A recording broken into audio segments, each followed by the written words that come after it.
मेरी आवाज जहां तक पहुंच रही है, मैं सबसे पहले मिथिला की इस पावन भूमि को, क्या कर रहे हैं माता जानकी की जन्मभूमि को, बाबा नागराजन की इस धरती को, कवि विद्यापति की इस नगरी को,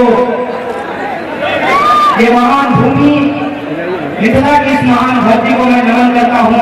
और आप तमाम लोग जो मुझे सुनने के लिए आए हैं, आपका क्रांतिकारी इस्तकबाल करता हूँ। आपका क्रांतिकारी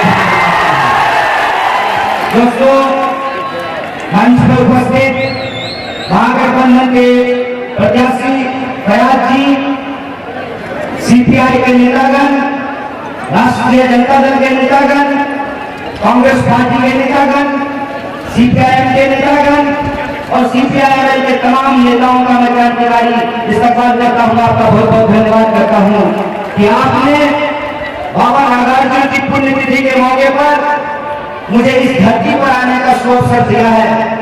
साथ ही साथ इस मैदान में मैं देख रहा हूँ हमारे आदरणीय बुजुर्ग पधारे हैं, माँ बहनें पधारी हैं, नौजवान दोस्त छतों पे बैठे हुए हैं। जिन दुकानदार भाइयों तक पहुंच रही है, मेहनत मजदूरी करने वाले, खेतों में खून पसीना बहाने वाले, नौकरी करके बिजनेस करके अपने परिवार का भरण पोषण करने वाले विधानसभा के आप तमाम नागरिकों को मैं नमन करता हूँ, आपका नमस्कार करता हूँ, आपका आभार करता हूँ। दोस्तों, विधानसभा चुनाव का मौका है और विधानसभा चुनाव में दो तरह के लोगों के बीच संघर्ष हो रहा है। एक तरफ वो लोग हैं जो पहले कीचड़ फैलाते हैं, फिर उसमें कमर खिलाते हैं। एक तरफ वो लोग हैं जो कहते हैं कि तू इधर उधर की बात न कर, ये बता कि रोजगार मिला कैसे। एक तरफ वो लोग हैं। आप देखिए कि इस धरती पर आकर, मिथिला की इस महान भूमि पर आकर एक साहब आए थे और हम लोगों को धर्म कर्म का ज्ञान दे रहे थे। एक बात हमको बताइए, मिथिला की इस धरती को, जिसको माता जानकी की जन्मभूमि कही जाती है, आज भी जब हमारे यहाँ बारात आती है, शादियां होती हैं, तो एक गीत गाया जाता है, अवध नगरिया से ले बरिया। मिथिला की इस धरती पर जहां मंडन मिश्र पैदा हुए और उस मंडन मिश्र ने शंकराचार्य को प्राप्त किया था धर्म कर्म के सवाल पर, ज्ञान के सवाल पर। ज्ञान की भूमि पर आकर एक साहब हम लोगों को राम जी का नाम लेने के लिए सिखा रहे थे। एक बात मुझे आप बताइए, मेरा जन्म इस मिथिला में हुआ है, हर साल हमारे यहाँ राम विवाह होता है। क्या मिथिला की धरती पर राम जी का नाम बिना सीता का लिया जाता है?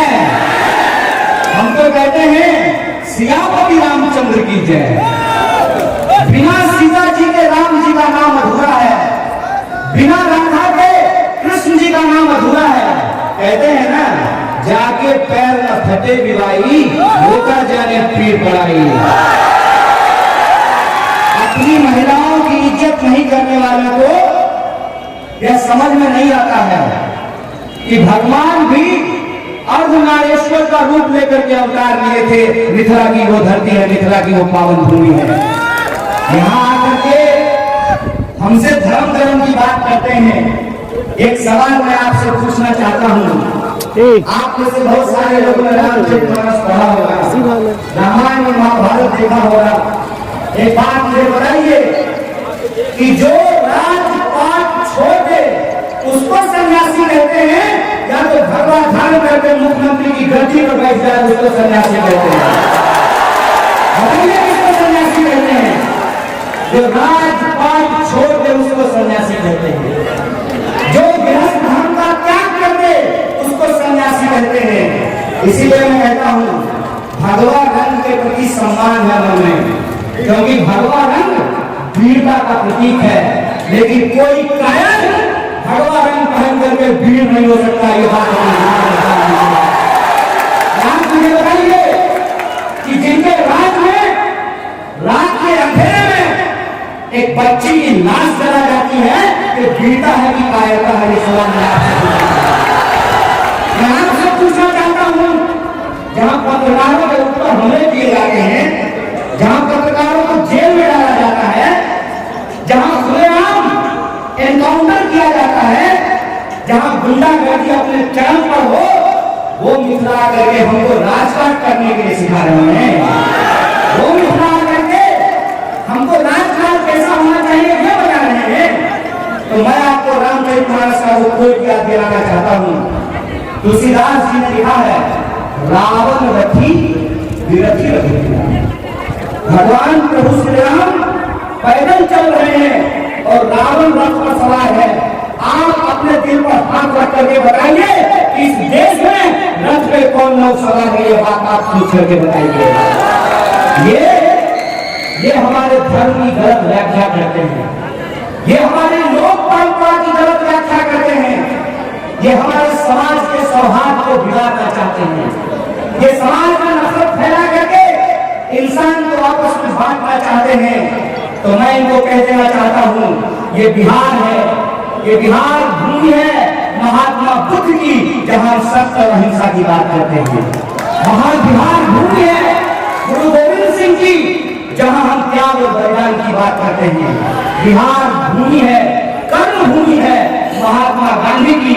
गांधी कहते हैं, रघुपति राघव राजा राम, पतित पावन सीताराम, ईश्वर अल्लाह तेरो नाम, सबको सन्मति दे भगवान। ये उदाहरण आप आकर के यहाँ पे नफरत की भाषा बोलते हैं।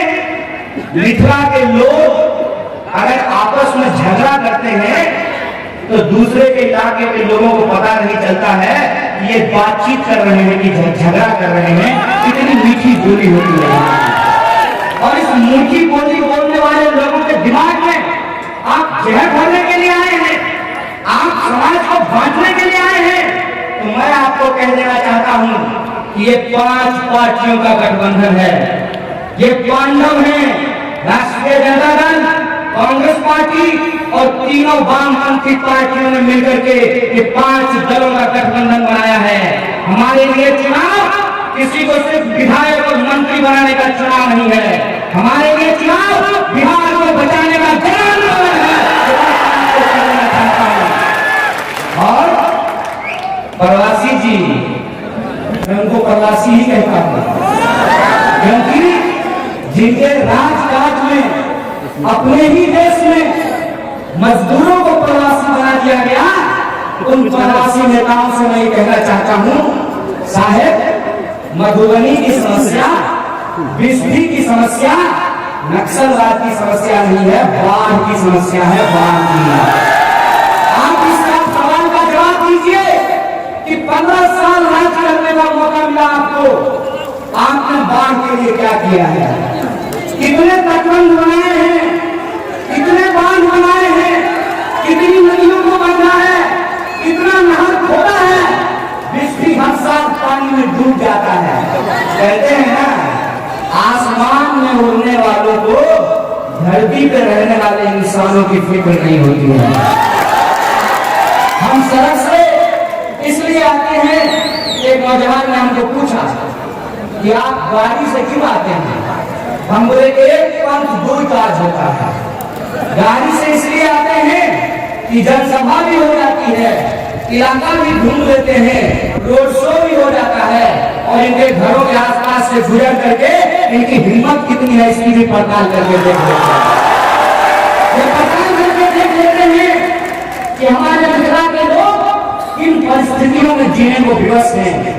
सड़क मार्ग से नहीं आते तो बाबा नागार्जुन की जन्मभूमि सतलखा में उनकी मूर्ति पर माल्यार्पण नहीं कर पाते। और बाबा नागार्जुन एक बात कहते हैं, जिनको शासन की गुमान हो, जिनको सत्ता का अभिमान हो, जिनके पास अहंकार हो, उनके लिए बाबा नागार्जुन ने एक बात लिखी है, यदि झूठ पर बैठकर गई को क्रिया बाल लगा कर सकी शासन की बंदूक। कोई ऐसा जेल नहीं बना है शासन नहीं है जो न्याय की आवाज को रोक सकता है। इसीलिए मैं कहता हूं ये विधानसभा चुनाव चुनाव नहीं है, ये न्याय और अन्याय की लड़ाई है और आपको इसका फैसला करना पड़ेगा कि आप न्याय के साथ खड़े हैं या अन्याय के साथ खड़े हैं।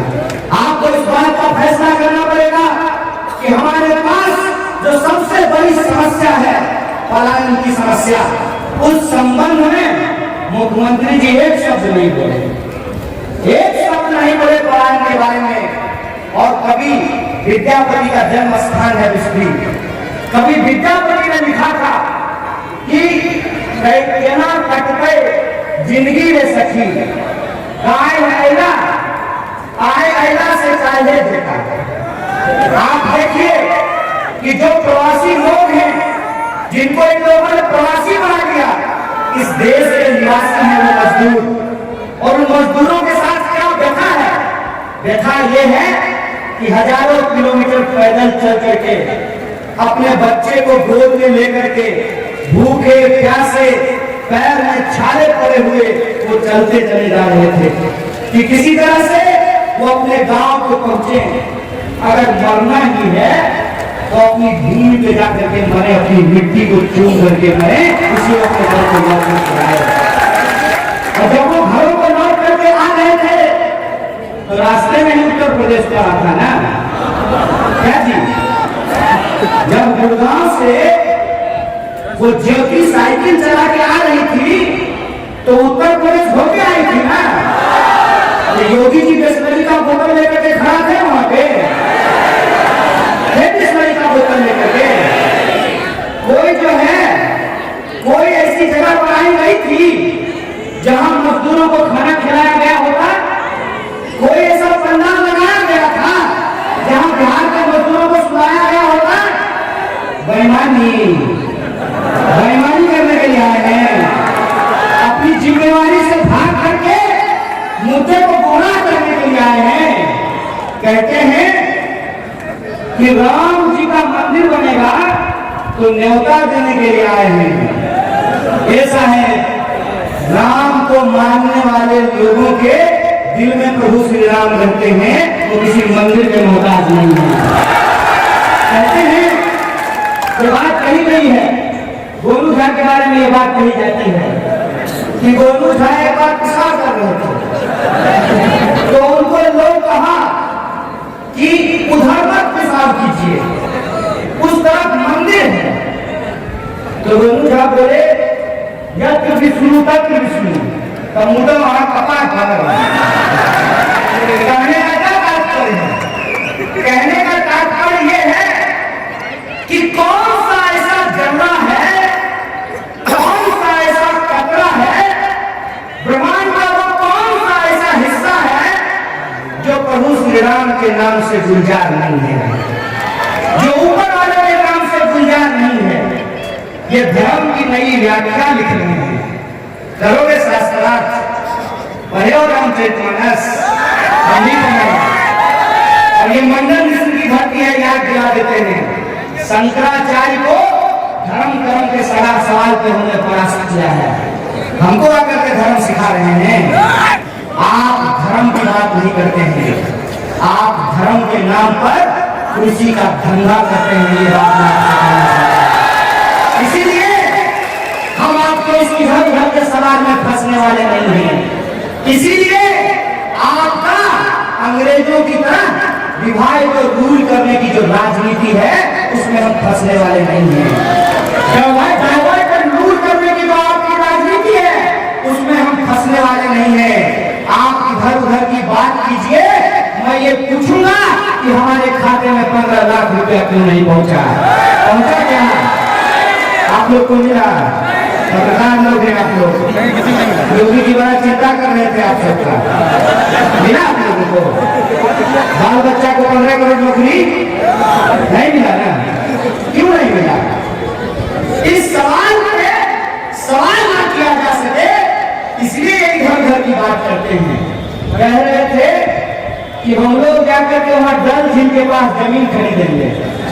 साहेब, देश की इकोनॉमी -24% हो गई है, और -24% इकोनॉमी हो जाने के बाद 20 के लोग लहरिया सराय में जमीन नहीं खरीद पा रहे हैं और ये कहते हैं कि डल झील में जमीन खरीद बोनस समझते हैं। हम बिहारियों को बोनस समझते हैं। एक मैडम आई और मैडम जी बोली कि वैक्सीन आएगा और सबसे पहले बिहार के लोगों को फ्री में दिया जाएगा। योगी जी भी कह रहे थे 2 गज दूरी, मास्क है जरूरी। अब बदले में डबल संघ जो है बिना मास्क लगा करके खड़ा था। फोटो देखे थे नहीं देखे थे, वीडियो देखे थे, मास्क लगाए हुए था। इसी को कहते हैं, इसी को कहते हैं कि इनका सिर्फ और सिर्फ एक काम है कि किसी भी तरह से समाज में हिंदू और मुसलमान को, किसी भी तरह से समाज में इंसान को आपस में धर्म के नाम पे लड़ा दो, किसी भी तरह से समाज में लोगों को जाति के नाम पे लड़ा दो। एक प्रश्न आप सब लोग हमको बताइए, कोरोना वायरस धर्म पूछ करके लग रहा है, डेंगू का मच्छर जाए पूछ करके काटता है, अब पेट की भूख ऐसा थोड़ी होता है कि भूखमरी से तिलक लगाने वाला मरेगा और टोपी पहनने वाला नहीं मरेगा। ऐसा होगा क्या कि मलेरिया का मच्छर आएगा, पहले आपसे आपका नाम पूछेगा, आप कहिएगा नाम तो काट देगा, आप कहिएगा नहीं तो छोड़ देगा। ऐसा होता है क्या? हम आपको बोलो समझते हैं। इनको क्या लगता है?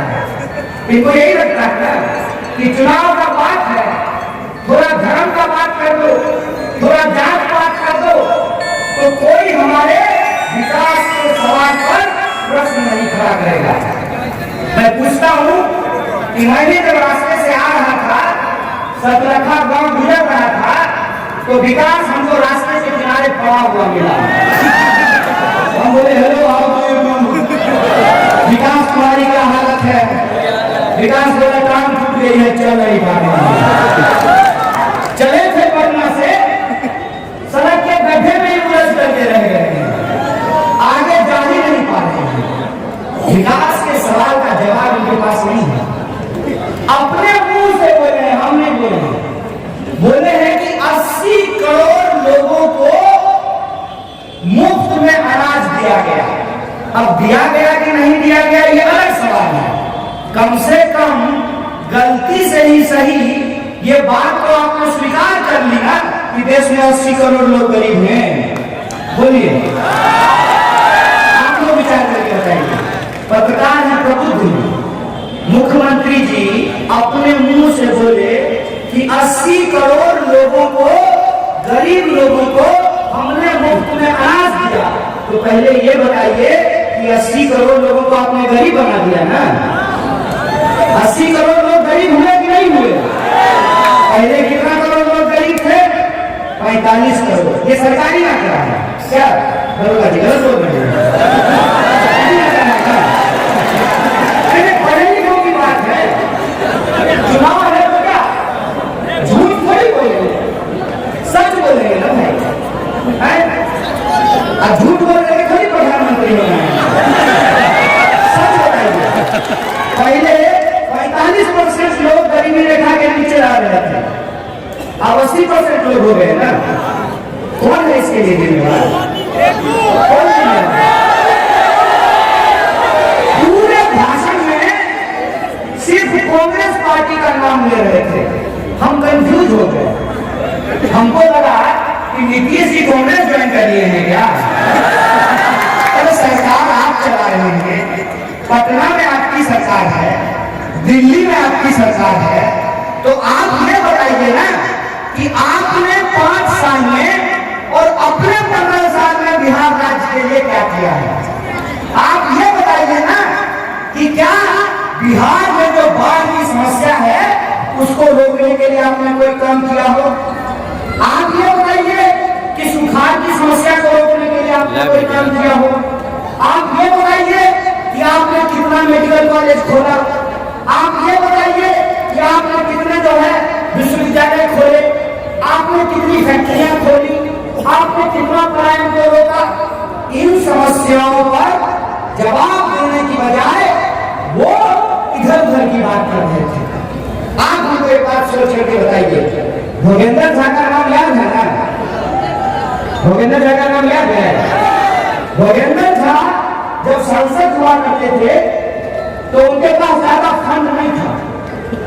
आप लोगों के सहयोग से, जनता के सहयोग से बांस इकट्ठा करके, रस्सी इकट्ठा करके, ईंट इकट्ठा करके उज्जैन में कालिदास के नाम पे कॉलेज का निर्माण कराया था। मैं पूछना चाहता हूं कि आज जो सरकार में बैठे हुए लोग हैं, इन्होंने कितने यूनिवर्सिटी का निर्माण किया है? ललित नारायण मिथिला यूनिवर्सिटी की हालत जाकर के देख लीजिए, मगध यूनिवर्सिटी की हालत जाकर के देख लीजिए, पटना यूनिवर्सिटी जिसको ईस्ट का ऑक्सफोर्ड कहा जाता था, उस यूनिवर्सिटी की हालत जाकर के देख लीजिए। ये चाहते नहीं है कि हमारे परिवार के लोगों की, हमारे बच्चों की पढ़ाई लिखाई की बात हो सके। ये चाहते नहीं है कि हमारे परिवार के लोगों की दवाई की बात हो सके। ये चाहते नहीं है कि हमारे किसानों के लिए सिंचाई की बात हो सके। ये इन तमाम सवालों को गुमराह करके हिंदू और मुसलमान करना चाहते हैं। तो मैं आपसे आग्रह करने के लिए आया हूँ, हम लड़ रहे हैं जय जवान जय किसान जय संविधान के लिए। आप इस लड़ाई में हमारा साथ देने को तैयार है कि नहीं है? सब लोग तैयार हैं? तो एक बात याद रखिएगा, 7 तारीख को आखिरी चरण का मतदान है और कहते हैं अंत भला तो, अंत भला तो। इस अंतिम चरण के मतदान में पूरी ईमानदारी से आपको अपने हक और अधिकार के लिए, बिहार के विकास के लिए, शिक्षा के लिए, स्वास्थ्य के लिए, सड़क के लिए, बिजली और पानी के लिए, पलायन को रोकने के लिए और एक एक बिहारी के आत्म सम्मान के लिए आपको मतदान करना पड़ेगा। बोलिए तैयार है कि नहीं है? इस हक की लड़ाई में आप सब लोग शामिल हैं। तो एक आग्रह और मैं आपसे करना चाहता हूं, ये लड़ाई बड़ी महत्वपूर्ण घड़ी में है। सिर्फ हल्ला करने से, सिर्फ जोश दिखाने से ये काम नहीं चलने वाला है। आप जानते हैं ये कठिन लड़ाई है। इस कठिन लड़ाई में हमको बड़ी मुश्किल से कम संसाधनों में अपने इस काम को करना पड़ेगा।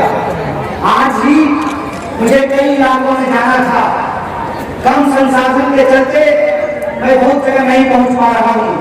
यही इसी मंच से मैं उन तमाम प्रत्याशियों से माफी भी मांगता हूं और डिजिटल इंडिया में, मोबाइल के इस युग में यही से अपना एक संदेशा देता हूं और आपसे यह बात साझा करना चाहता हूं कि जैसे एक एक ईंट को जोड़ने से घर बनता है, जैसे बूंद बूंद से घड़ा भरता है, उसी तरीके से आपको भी एक एक वोट से महागठबंधन को जिताना पड़ेगा। बोले इसके लिए तैयार है कि नहीं है? और जब हम एक एक वोट की बात कर रहे हैं तो ये एक एक वोट के लिए मैं खास करके अपने नौजवान साथियों से आग्रह करना चाहता हूं कि आप लोगों को सिर्फ मतदाता नहीं, कार्यकर्ता बनना पड़ेगा। आप बनने के लिए तैयार है कि नहीं है?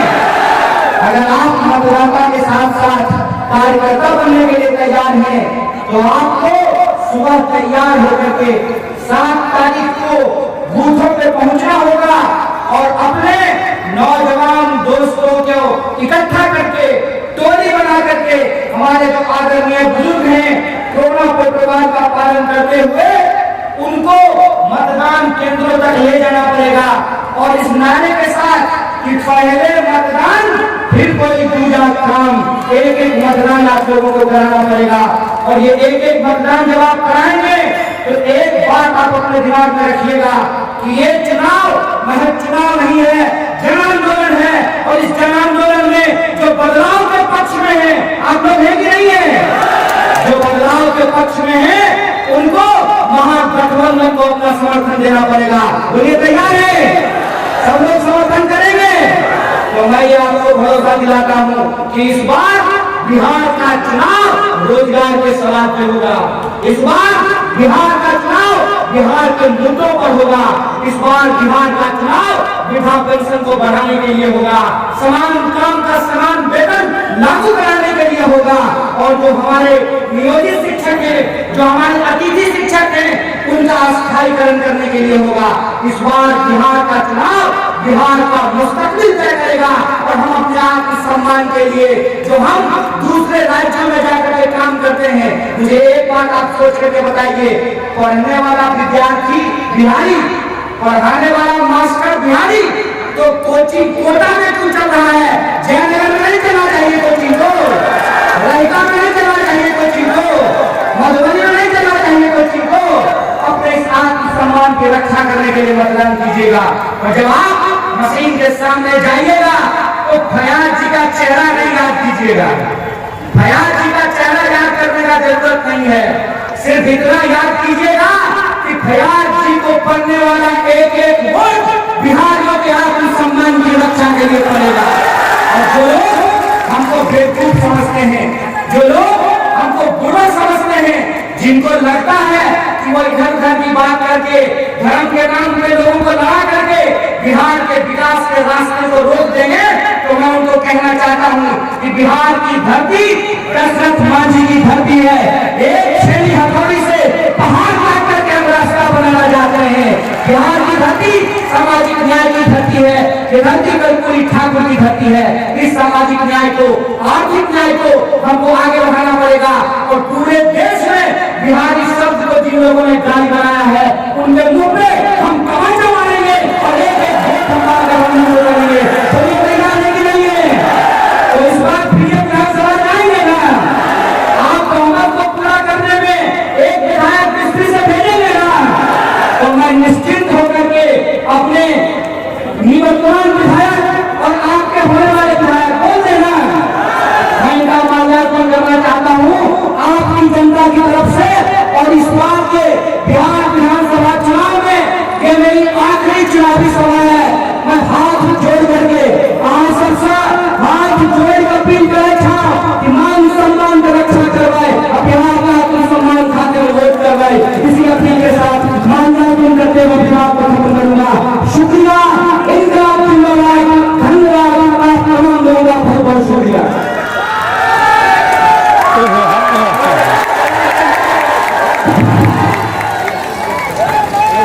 गठबंधन जिंदाबाद,